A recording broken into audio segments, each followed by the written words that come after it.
Et dans le Grand Bazar, aujourd'hui, on part en voyage, direction un univers festif, un peu barré, mais surtout ultra vivant. On accueille aujourd'hui le groupe ORP. ORP pour Why Reggae Party. Bonjour messieurs. Bonjour. Salut Gilles. Bonjour Gary, bonjour Denis. Je salue Léo et Toko Blas qui n'ont pas pu venir. Yes, mais qui sont quand même avec nous dans le cœur. Oh, que c'est beau ça. Alors, Why Reggae Party, on annonce déjà la couleur. Comment le groupe s'est formé? Vous qui vous connaissez, j'imagine, depuis des décennies, vous aviez envie, tous les cas, de faire un truc ensemble? L'envie a germé, en tout cas, depuis 4 ou 5 ans, on travaille beaucoup ensemble avec Denis, avec Rasta Iron. Vous croisez, ouais. À travers mon label, It's OK, on produit pas mal de disques ensemble. On a produit le dernier album de Toko Blas, dans lequel on a fait faire un duo à Toko avec Lionel.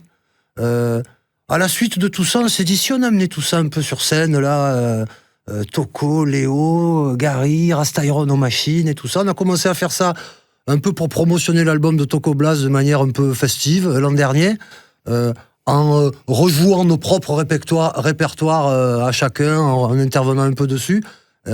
On a eu plein d'idées de chansons, on a eu envie de continuer l'aventure. Et on a fait cet album à l'automne. Et là, on fait une vraie tournée avec des morceaux qui sont vraiment des morceaux de ORP estampillés. Ouais, Reggae Party. Alors Gary, qu'on ne présente plus, le Massilia, Y-Star, Denis, toi, Akhenaton, Ayam, Lionel, Léo, Raspigao, ouais. Toko Blas, simplement. Ça suffit à lui-même. C'était une évidence de vous retrouver mais cette joyeuse rencontre, tous les quatre. En fait, c'était presque évident parce que évidemment, le point commun de tout ça, c'est quand même le reggae musique et le côté marseillais. Et puis, moi personnellement, je travaille donc avec Léo depuis plus de 20 ans à travers Raspigao. Toko, on a fait plein d'albums ensemble. Et Gary, effectivement, on se croise depuis des années sur la plaine, sur plein d'événements avec les Massilia, avec des micros ouverts à l'époque avec Jamason. Donc là, c'était presque une évidence quand il y a eu cette rencontre avec Gary, avec le label It's OK, donc avec son label. Du coup, c'est devenu presque une évidence et qu'on travaille ensemble en studio, mais aussi sur scène. Et c'est vrai que ça s'est fait à travers cet album avec Toko. Et puis, on s'est vite pris au jeu parce que on a fait ça avec Gary pour faire de la promo pour l'album de Toko. Et puis, finalement, on a kiffé sur scène. Et donc, on s'est dit, autant mener le truc plus loin et se projeter sur un album et sur la suite, quoi. Denis, toi, tu étais ému quand tu es arrivé ici après en studio, parce que ça te rappelle tes souvenirs de jeunesse. Ah ouais, moi, tu sais, je suis natif de Port-de-Bouc, donc j'ai grandi là. Et donc, quand je suis arrivé dans vos studios, effectivement, ça m'a rappelé mon premier boulot. Premier job. Ah ouais, job saisonnier ou premier job? Job saisonnier. Ouais. Saisonnier, puisque j'étais déjà un pied dedans la musique, je savais que je voulais pas bosser longtemps dans le milieu industriel, en tout cas. Et donc, voilà, ça m'a rappelé, parce que c'est exactement dans ces locaux-là, à part que c'était des locaux industriels, et que, ici, c'était pas du tout destiné à la culture, mais plus à l'industrie. Voilà. Mais c'est un album enregistré à Port-de-Bouc. Denis a bâti un outil extraordinaire, le Studio K. Le Studio K qui est devenu on est voisins. Un lieu incontournable, un outil sensationnel, et on fait tout là-bas. Et donc, c'est un album de reggae marseillais enregistré à Port-de-Bouc, et on le sent que c'est enregistré à Port-de-Bouc. On a même fait un clip au bord de la plage, quoi. Usiné à Port-de-Bouc. Un album très festif, il s'appelle Le Village, il va sortir le 22 mai. On sent effectivement une ambiance très festive, un espèce de sound system dans cet album. Ouais, on sent l'esprit sound system. L'époque n'est pas neutre. Nous, en tant qu'artistes, on se doit d'avoir... on organise ces moments de lâcher prise où tu vas un peu zapper le quotidien, où tu vas zapper un peu cette époque un peu anxiogène, etc. Donc, non, anxiogène, non. Évidemment, reggae, analyse sociale, tout ça, naninana, mais on avait à souhait d'amener ce rayon de soleil un peu salvateur. Et c'est pour ça que j'étais content. Il y a 2-3 jours, on a joué le 1er mai sur la plaine, là, après la manif, sur l'espace public, pas de ticket d'entrée, tout le monde était là, et je me suis dit en ce moment, c'est ça c'est ça que j'ai envie de faire danser tout le monde, pas juste les gens qui prennent un ticket, qui sont d'accord avec notre regard sur la société. Donc l'époque n'est pas neutre dans la couleur de notre disque et dans la fonction qu'on s'octroie en ce moment, faire danser tout le monde. Et pourquoi il s'appelle Le Village ? Le Village, cet endroit que tu vois les yeux fermés, tu sais, cet endroit où le mot étranger n'existe pas, cet endroit, ce sanctuaire, ce havre de paix dont on a besoin, où j'en reviens à ce 1er mai sur la plaine, on agrège, nous, quand on fait quelque chose sur l'espace public, on agrège des mètres carrés par mètre carré de bienveillance, de solidarité, etc. C'est ça le village. Donc ce village, il n'a pas d'adresse, mais à la fois, il est en nous, et quand on arrive à vraiment se connecter et être ensemble, on arrive à le reconstruire. On va écouter un titre, un extrait de Volontiers. cet album Le Village. C'est l'artiste, c'est le titre éponyme, enfin le nom du groupe, Why Reggae Party. C'est ça. Et puis on en parle juste après. ORP, nos invités aujourd'hui avec Gary et Denis dans le Grand Bazar.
Mensuel. On se fait beau et se font belle ces fins de semaine. Qu'est-ce qu'on fait ce week-end, un bon son système.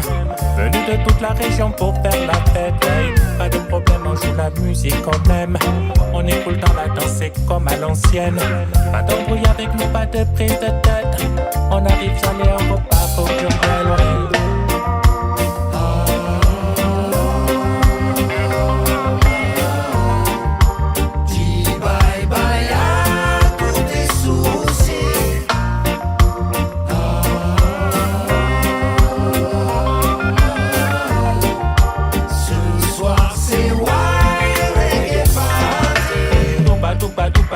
On joue la musique qu'on aime, pointe de la radio FM, montez sur un son système, tout bas thème, envoie la crème de la crème, renaissance comme à Harlem, des graffitis des poèmes, tout bas thème, récolte ce que l'on sème, on se bat contre l'extrême, droite on a choisi le thème, tout bas thème, on est loin du star system, on se détournant du chêne, on aime cette vie de poème. Tranquille, je ne me prends pas le chou dans la vie, oui j'avance à l'aise, je ne me fie non pas d'ennemis, je choisis mon chemin, je trace moi-même ma route. Personne au monde ne me met l'ombre d'un doute. Pourtant, bad boy, tu le sais, j'ai tracé jusqu'au jour où j'ai crampé d'aller vite. Oui, me chourer les tours, c'est alors que la cadence j'ai ralenti. Maintenant, je prends mon temps et j'évite les soucis. Why Reggae Party avec le groupe du même nom aujourd'hui, avec Gary Greo et Denis. On salue encore une fois Léo, Lionel et Toko Blaze. Le clip de ce titre, c'est un vrai live qu'on vient de regarder sur Maritima TV et qu'on vient d'écouter à la radio. Ouais, c'est une Why Reggae Party. Une Why Reggae Party, comme on en organise pas mal à Marseille, quoi. En l'occurrence, là, c'était au bar de la Plaine.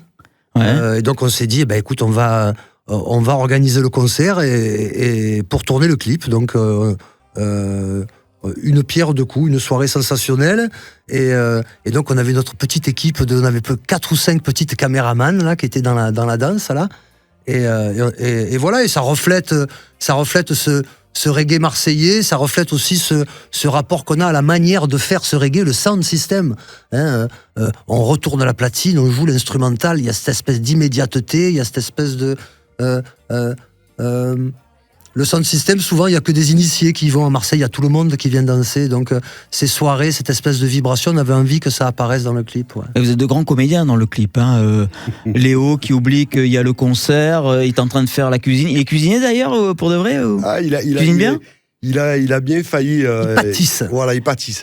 Il pâtisse. Lui, c'est plutôt la douceur, le sucré. Exactement. Il pâtisse. Ouais. Il pâtisse. Ce titre, c'est un des titres qui représente le mieux votre album Le Village.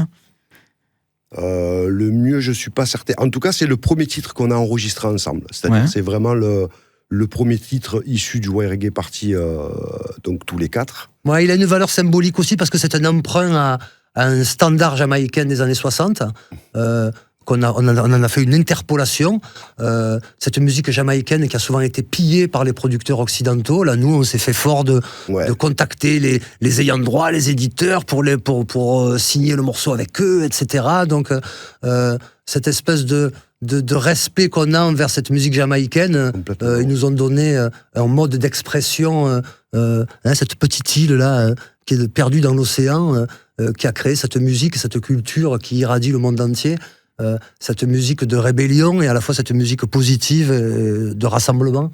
Donc voilà, il a cette dimension-là, ce morceau voilà, aussi. Et peut-être ce qui représente aussi bien l'album à travers ce titre-là, c'était notre envie, c'est-à-dire que, et pour représenter aussi ce côté jamaïque, c'est que dans les années 60, le reggae jamaïcain, qui n'est pas encore tout à fait le reggae, mais qui est plus dans le rocksteady et dans le ska, c'est-à-dire c'est du reggae mais accéléré, et qui a ce côté quand même assez, entre guillemets, assez festif. C'est-à-dire que même si dans les textes, on est quand même, on revendique et on dénonce des phénomènes de société aussi importants, mais il y a ce côté très majeur, très festif, très solaire. Et nous, on avait envie aussi un peu de ça. Et c'est aussi pour ça qu'on a choisi ce morceau-là en premier, parce qu'il représente tout ça pour nous. Les textes, vous les avez fait à 8 mains, tous les 4 ? Oui, en général, c'est la tradition du MC Style. On chante ce qu'on écrit. D'accord. Donc, une chanson, c'est souvent l'idée d'un d'entre nous qui va avoir une petite lumière, s'écrire son petit couplet, son refrain. Les autres rebondissent, amènent leur sensibilité, leur façon à eux, quoi. Alors vous avez écrit, il y a 11 titres sur cet album, et vous en avez écrit plein d'autres avant de l'enregistrer au Studio K. Comment vous avez fait le choix ? On l'a fait rapidement. On s'est réunis, on a amené un peu tous nos idées, là, il y en avait une trentaine. On a vite focusé sur 12 ou 13 morceaux pour quand même pas perdre trop de temps dans la production. Et voilà, après c'est des choix collectifs, c'est des choix très subjectifs aussi. On a peut-être abandonné des futurs tubes. Mais après ça se fait assez facilement parce que on a tous un peu la même expérience et le même parcours. Et donc du coup on va vite à l'efficacité et franchement, pour se mettre d'accord sur les trucs, comme vous connaissez depuis tant de temps, vous comprenez vite. Exactement. Ouais. Bah après, c'est souvent, c'est comme je disais, c'est très subjectif, ça. Les thématiques, les couleurs, les tempos, voilà, donc. Alors on le disait tout à l'heure aussi en off, vous misez beaucoup avec le partage avec le public, concerts sur le pavé comme à la plaine. Là, je crois que la semaine prochaine, vous êtes au Rallumeur d'étoiles à Martigues. Ouais, on organise pas mal de micro-événements avant la sortie du disque. On va faire écouter un peu l'album en avant-première, en buvant un coup. Voilà, on se fait du bien en essayant de faire du bien aux autres. Donc on se retrouvera le 14 au Rallumeur d'étoiles à Martigues, le 16 mai au Pied-Tanqué à Marseille. C'est un jeu de boules où on va jouer à la pétanque en vous faisant écouter notre album. Génial. La veille du 22, le 21 mai, à Galette Records, la boutique de disques à la Plaine, pareil, on va vous faire écouter le disque, on va boire un coup, on va prendre un petit peu le micro pour vous donner envie de venir nous voir en concert le lendemain, 22 mai, au Makeda, jour de la sortie de l'album. Et puis à la rentrée en octobre, l'usine. L'usine en octobre, à Istres. Ouais, après, la tournée commence, on fait ça pour ça, on va pas se mentir, quand on est en tournée, on a l'impression qu'on est un peu plus vivant qu'avant, quoi. C'est des moments merveilleux d'échange, et comme je te le disais tout à l'heure, on en a vraiment tous et toutes besoin en ce moment. Je suis bien d'accord avec ça. Ouais. Qu'est-ce qu'on peut vous souhaiter pour ce nouvel album, Le Village ? Qu'on n'ait pas de rendez-vous chez le cardiologue trop. Le plus tard possible. Trop flippant. Le plus tard possible, ouais. Non, qu'il arrive à toucher le public, qu'il arrive à faire du bien, qu'il arrive à te faire un peu zapper ce quotidien anxiogène, comme je le disais tout à l'heure. Et voilà, on vous envoie quelques petits rayons de soleil. Nous, en tout cas, on s'est régalé à le faire. Les rayons de soleil et le prix du soleil qu'on va écouter maintenant, où là, vous dénoncez un petit peu le système capitaliste. Vous pensez que les riches, ils vont tout nous prendre ? On n'aura plus rien ? C'est déjà le cas. Ouais, c'est une thématique un peu incontournable. On a essayé un peu de la poétiser. C'est une chanson qu'on a initiée avec un poète qui nous a quittés, qui s'appelait Jean-Georges Tartare. Il y a 2-3 ans, j'ai initié cette chanson avec lui. Il est parti. Il était du coin ? Il était plein de coins. Il avait une maison en Afrique, une maison en Guyane, une maison en France. C'était un citoyen poète, du monde. Un poète qui évoluait dans le milieu de l'art de rue. J'ai initié cette chanson avec lui. On l'a terminée à 8 mains avec Toko, Denis et Léo. Et c'est une belle conclusion pour cette chanson. Voilà. Merci beaucoup ORP, Why Reggae Party, d'avoir été avec nous aujourd'hui dans le Grand Bazar. Non, merci Gilles. Salut Denis, Gary, bon week-end, et puis vous saluerez Léo et Toko de notre part. Et on l'écoute, ce titre, Le Prix du Soleil sur Maritima.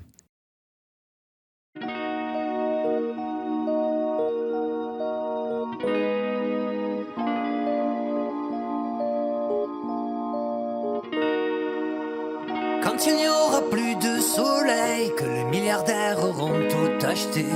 Quand il n'y aura plus de soleil, on vivra tous dans l'obscurité. Quand les milliardaires auront tout acheté.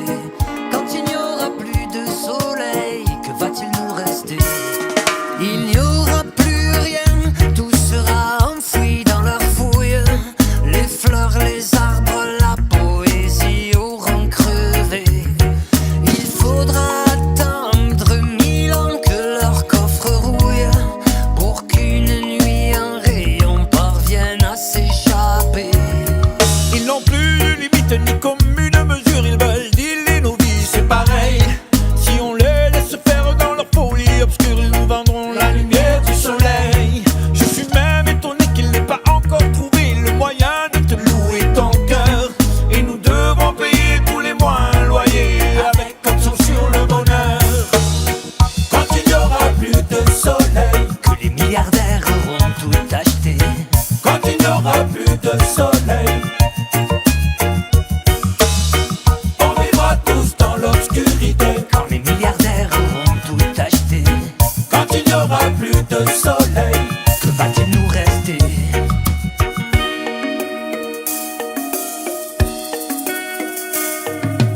J'ai encore fait un rêve d'un beau matin ensoleillé.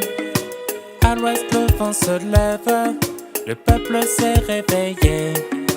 Parle-leur de mon rêve, le monde est encore ensommeillé. Avant que le temps s'achève, que nos espoirs soient balayés. lève le poing, lève la voix dans la danse, plus de bruit, ils vont nous entendre. Qu'ils comprennent enfin aujourd'hui et demain, notre son ne sera jamais à vendre. Qu'ils fassent marche arrière, ces fous milliardaires qui nous imposent leurs faux idéaux. Parce qu'au fond de la tombe, n'en doute pas une seconde, nous finirons tous égaux. Quand il n'y aura plus de soleil, Que les milliardaires auront tout acheté. quand il n'y aura plus de soleil, on vivra tous dans l'obscurité. Quand les milliardaires auront tout acheté. Quand il n'y aura plus de soleil, quand il n'y aura plus de soleil,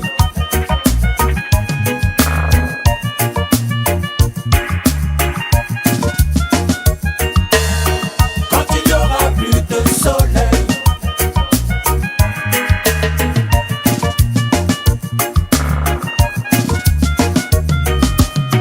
quand il n'y aura plus de soleil.